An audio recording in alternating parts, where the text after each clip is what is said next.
Hello friends, welcome back to my YouTube channel. Friends, सेम के सामने एलजी की टॉप लोड वॉशिंग मशीन है जो कि इन्वर्टर मॉडल है और ये जो है 5.5 केजी की मशीन है। मतलब तो इसमें क्या है, दो प्रॉब्लम मैं आपको बताऊंगा। इसमें अगर आपके सामने ये दिक्कत आ रही है तो आप उसको कैसे ठीक कर सकते हैं। पहली प्रॉब्लम ये है कि अगर आपका मशीन में पानी नहीं जा रहा है तो उस समय क्या दिक्कत होती है, वो आप स्टेप बाय स्टेप कैसे चेक करेंगे। दूसरी बात ये, अगर आपका प्रोग्राम रिस्टार्ट हो जाता है या फिर पीई एरर कोड से होता है तो उस समय क्या दिक्कत होती है। तो दोनों प्रॉब्लम मैं आपको प्रैक्टिकली बताऊंगा और आपके सामने भी अगर ये दिक्कत आ रही है तो उसको कैसे सॉल्व कर सकते हैं। तो सबसे पहले क्या है, आपकी मशीन में अगर पानी नहीं आ रहा है तो आपको क्या चेक करना है।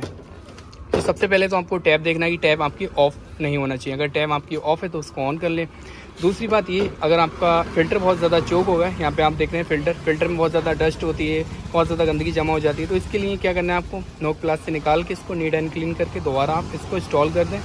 उसके बाद इसकी जो पाइप है इसको कनेक्ट कर दें और टैप ऑन करके फिर आप देखें पानी आना स्टार्ट हो जाता है। कभी कभी ऐसा होता है कि बहुत ज़्यादा पानी मतलब माइनर आता है, मशीन के अंदर 1-2 ड्रॉप आते हैं। तो उस कंडीशन में क्या होता है, आपका अगर फ़िल्टर चोक होता है तभी ये दिक्कत आती है, या फिर आपका जो अंदर से डिटर्जेंट बॉक्स होता है वो चोक हो जाता है तभी ये दिक्कत आती है।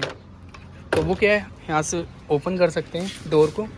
डोर जब ओपन करेंगे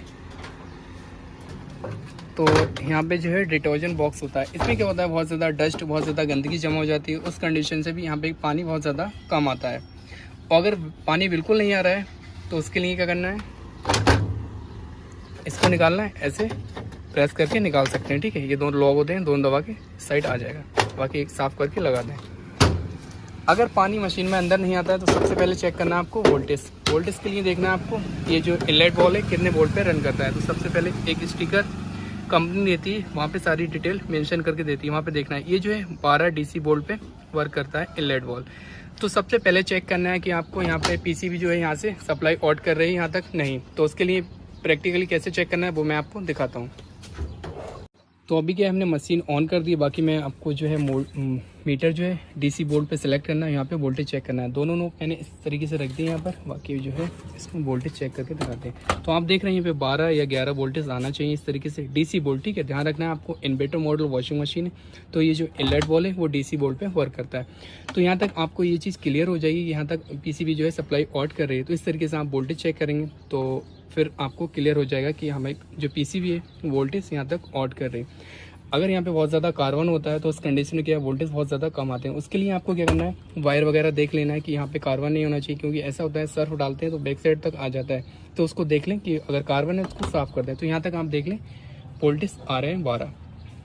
अगर ये 220 वोल्ट पे वर्क करता है, मतलब एसी वोल्टेज पे, तो इसी तरीके से आप एसी वोल्ट भी चेक कर सकते हैं। वहाँ पे क्या करना है, 750 वोल्ट पे सिलेक्ट करना है, उसके बाद यहाँ पे एसी वोल्ट सेलेक्ट कर सकते हैं। तो वहाँ पे चेक हो जाएगा जो भी है एसी डीसी, आप इस तरीके से चेक कर सकते हैं। तो यहाँ पे एक चीज़ क्लियर हो गई कि आपके अगर वोल्टेज जो है आ रहे हैं तो आपकी पीसीबी ओके, तो इनलेट बॉल में फॉल्ट है। तो इनलेट बॉल आप रिप्लेस कर देंगे, उसके बाद उम्मीद है जो प्रॉब्लम है वो दूर हो जाएगी। उसके बाद अगर आप कभी कभी ऐसा होता है कि आपकी मशीन जो है ऑफ है, उस कंडीशन में पानी कंटिन्यू लेती है, तो उस कंडीशन में क्या करें। अगर आपकी मशीन ऑफ है, पानी कंटिन्यू आ रहा है, तो उस कंडीशन में आपका इनलेट बॉल ख़राब होता है। अंदर क्या होता है, इनलेट बॉल के एक मैग्नेट होता है, वो काम करना बंद कर देता है। एक स्प्रिंग होता है इसके अंदर, अगर उसमें कुछ खराबी आ जाती है, कचरा बहुत ज़्यादा फंस जाता है, तब ये दिक्कत आती है कि पानी आपका जो है कंटिन्यू आता है मशीन में। मशीन ऑफ है, उस कंडीशन में क्या है, पानी मशीन आपकी अगर टैप ऑन है तो कंटिन्यू पानी चलता रहता है। तो उस कंडीशन में क्या करेंगे, आप जो आपका इनलेट बॉल है उसको रिप्लेस कर देंगे।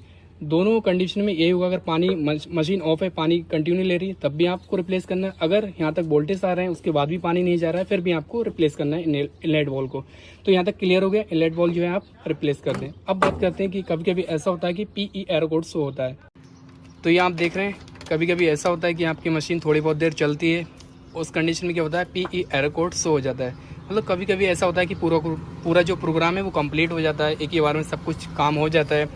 और कभी ये दिक्कत आती है बीच में कि पीई एरर कोड शो हो जाता है, या फिर आपका स्टार्टिंग में अगर पीई एरर कोड शो हो रहा है तो वहाँ पे क्या दिक्कत होती है। तो उसके लिए क्या करना है, सबसे पहले तो आपको चेक करना है कि आपका बीच में अगर प्रोग्राम बीच में है और वहाँ पे एरर कोड आ रहा है तो इसकी वायरिंग चेक करेंगे।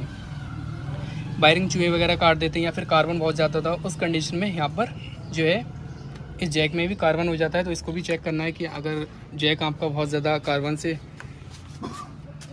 भर जाता है या फिर इसमें जो है सर्फ भर जाता है, तो उस कंडीशन में क्या होता है, वोल्टेज प्रॉपर नहीं मिलते हैं। और ये जो प्रेशर स्विच होता है वो 5.5 वोल्ट पे वर्क करता है डीसी, और दोनों साइड क्या होते हैं 2.5 वोल्टेज आते हैं। वो मैं चेक करके दिखाता हूँ सबसे पहले ये कि पीसीबी सप्लाई यहाँ तक ऑड कर रही है या फिर नहीं। तो बीच वाली जो पिन होती है वो कॉमन होती है और साइड से आपको लगाना है। उसके बाद वोल्टेज चेक करना है, यहाँ पे 2 वोल्ट शो होना चाहिए, 2.5 वोल्ट शो होना चाहिए। तो आप देख रहे हैं 2 वोल्टेज यहाँ पर शो हो रहे हैं। तो अगर 2 वोल्टेज आ रहे हैं यहाँ पर तो आपका जो है पीसीबी सप्लाई ऑड कर रहे हैं। और दोनों साइड आपको इसी तरीके से चेक करना है। आप देख रहे हैं 2 वोल्टेज आ रहे हैं और यहाँ पे क्या है वोल्टेज भी अप डाउन होते रहते हैं। और एक चीज़ का ध्यान रखना है, अगर आप दोनों नोब इस साइड और इस साइड लगाएंगे, बीच वाली जो कॉमन होती है, तो वहाँ पे वोल्टेज शो नहीं होना चाहिए। अगर वोल्टेज शो हो रहे हैं तो आपकी वायरिंग कहीं ना कहीं दिक्कत है, शॉर्ट है। अब बात कर रहे हैं यहाँ तक अगर पीसीबी सप्लाई ऑड कर रही है, पीसीबी एकदम ओके, कोई दिक्कत नहीं है। उसके बाद भी अगर प्रेशर स्विच जो है आपका काम नहीं कर रहा है, बीच में कभी दिक्कत होती है, जैसे कि मैंने बताया कि कार्बन है, इसके ये पिन है, इस पर भी आपको देख लेना है कि यहाँ पर भी अगर कार्बन है तब भी ये काम नहीं करेगी। अगर प्रोग्राम बार बार रीस्टार्ट हो जाता है तब क्या दिक्कत होती है, उसके लिए आप समझ लें। उसके लिए क्या करना है, यहाँ पर क्या होती है एक नोब लगी होती है ड्रम में जो अटैच होता है पाइप। तो इसमें अगर कचरा आ जाता है इस नोब में, यहाँ पर इस नोब में कचरा आ जाता है तो उस कंडीशन में क्या होता है प्रोग्राम बार बार रिस्टार्ट हो जाता है। आपने वॉश किया, आपने स्पिन किया, फिर वो रिस्टार्ट हो जाता है प्रोग्राम, या फिर आप वॉश कर रहे हैं उस समय क्या होता है आपका प्रोग्राम बार बार रिस्टार्ट हो जाता है। उसके लिए क्या करना है, आपको ये साफ़ कर देना है। उसके बाद जो मशीन है उसकी पूरी सर्विस करते हैं। ये तभी दिक्कत आती है जब कस्टमर मशीन सर्विस नहीं करता है तब। कभी कभी ऐसा होता है आपकी मशीन जैसे कि पानी कंटिन्यू ले रही है, तो उस कंडीशन में क्या होता है यहाँ पे जो है इसका पाइप वगैरह कट जाता है, चूहे वगैरह काट देते हैं, या फिर ड्रम में कुछ फंस जाता है तब भी कट जाता है। तो इस पाइप को देख लें कि अगर पाइप कट जाता है तो वहाँ पे कंटिन्यू पानी लेती है मशीन, आपकी ड्रम पूरा भर जाता है और प्रेशर स्विच जो होता है वो सेंस नहीं कर पाता है, क्योंकि वहाँ पे पाइप कट होता है तभी ये दिक्कत आती है। 2 कंडीशन में आपकी मशीन पानी लेती है, एक तो आपका इनलेट वाल्व जो है कंटिन्यू चलता रहता है, ख़राब होता है जैसे कि मैंने इससे पहले बताया, तब वो पानी कंटिन्यू लेगी, या फिर पाइप कट जाता है, प्रेशर स्विच जो है वो सेंस नहीं कर पाता है, तो इस वजह से भी ड्रम से बाहर पानी आना स्टार्ट हो जाता है। ये दिक्कतें आती हैं। तो यहाँ पे जो है अगर प्रोग्राम स्टार्ट हो जाए तो आप जो है ड्रम की नोब देख लें, उसके बाद भी सब कुछ ठीक है और फिर भी PE एरर कोड आ रहा है तो आप प्रेशर स्विच जो है उसको रिप्लेस कर दें। उसके बाद जो दिक्कत है वो दूर हो जाएगी। तो ये दोनों मैंने फॉल्ट बताया, उम्मीद है आपको पसंद आएंगे। अगर पसंद आए वीडियो को लाइक कर दो, चैनल पर न्यू विजिट किया चैनल को सब्सक्राइब कर दो। Thank you for watching.